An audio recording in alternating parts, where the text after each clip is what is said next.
இது ஒரு உண்மை சம்பவம். வீடியோவின் முடிவில் ஆதாரம் இருக்கிறது. இந்தியாவின் மிக பயங்கரமான மற்றும் உண்மையான பேய் இடமாக கருதப்படுவது ராஜஸ்தானில் உள்ள பாங்கார் கோட்டை. இது சும்மா கதை அல்ல. இந்திய அரசாங்கமே மாலை 6 மணிக்கு மேல் இங்கு செல்ல தடை விதித்துள்ளது. 16ஆம் நூற்றாண்டில் வாழ்ந்த ரத்னாவதி என்ற அழகான இளவரசி மீது ஒரு மாந்திரிகன் காதல் கொண்டான். அவளை அடைய ஒரு வசிய மருந்தை பயன்படுத்தினான். ஆனால் இளவரசிக்கு அது தெரிந்துவிட அந்த மருந்தை ஒரு பாறை மீது ஊற்றினாள்.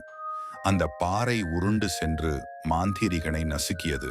சாகும் தருவாயில் அவன், இந்த கோட்டை அழியும், இங்கு வாழும் எவரும் நிம்மதியாக இருக்க முடியாது, அவர்கள் ஆவிகளாகவே அலைவார்கள் என்று சாபம் கொடுத்தான். இந்த கோட்டை பகுதியில் உள்ள வீடுகளுக்கு எவ்வளவு முயன்றும் மேல்கூரை போடவே முடியாது. இன்று வரை அங்குள்ள வீடுகள் மொட்டை மாடியாகவே இருக்கின்றன. கூரை போட்டால் அது இடிந்து விழுந்து விடுகிறது.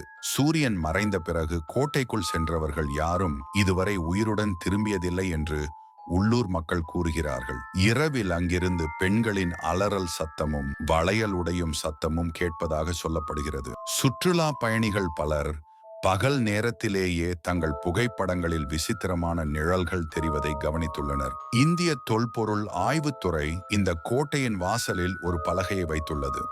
அதில் சூரியன் மறைந்த பிறகும் சூரியன் உதிப்பதற்கு முன்னும் இந்த கோட்டைக்குள் நுழைவது சட்டப்படி குற்றம் என்று எழுதப்பட்டுள்ளது. இந்தியாவில் ஒரு பேய்க்காக அரசாங்கம் தடை விதித்துள்ள ஒரே இடம் இதுதான்.